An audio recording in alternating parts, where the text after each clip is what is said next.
ثم ميزهم لما يريد من مساءلتهم عن خفايا الأعمال وخبايا الأفعال، وجعلهم فريقين، أنعم على هؤلاء وانتقم من هؤلاء.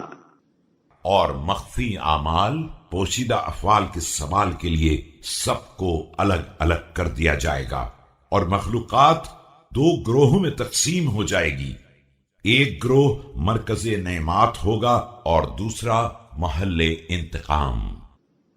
فأما أهل الطاعة فأثابهم بجواره وخلدهم في داره حيث لا يذعن النزال ولا يتغير بهم الحال۔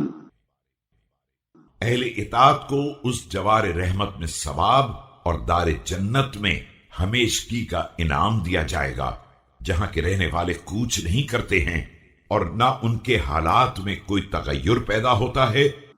ولا تنوبهم الأفزاع ولا تنالهم الأسقام ولا تعرض لهم الأخطار ولا تشخصهم الأسفار، اور نہ ان پر رنج و علم طاری ہوتا ہے، اور نہ انہیں کوئی بیماری لاحق ہوتی ہے، اور نہ کسی طرح کا خطرہ سامنے آتا ہے، اور نہ سفر کی زحمت سے دوچار ہونا پڑتا ہے۔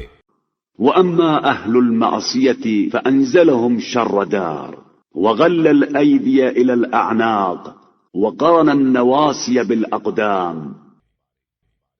لیکن اہل معصیت کے لیے بدترین منزل ہوگی، جہاں ہاتھ گردن سے بندھے ہوں گے اور پیشانیوں کو پیروں سے جوڑ دیا جائے گا۔ وألبسهم سرابيل القطران ومقطعات النيران في عذاب قد اشتد حره وباب قد أطبق على أهله في نار لها كلب ولجب ولهب ساطع۔ تارکول اور آگ کے تراشیدہ لباس پہنائے جائیں گے اس عذاب میں جس کی گرمی شدید ہوگی اور جس کے دروازے بند ہوں گے، اور اس جہنم میں جس میں شرارے بھی ہوں گے اور شور و غوغا بھی۔